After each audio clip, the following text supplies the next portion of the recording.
నువ్వు పంపిన జాబుల పూలు నాసికలో జాజులు కాగా దస్తూరి నుదుటను మెరిసే కస్తూరిగా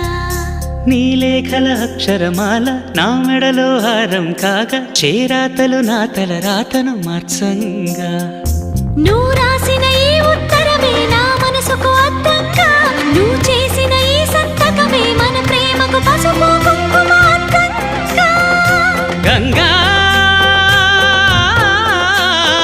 నిజంగా నువ్వే నాలో సగభాగంగా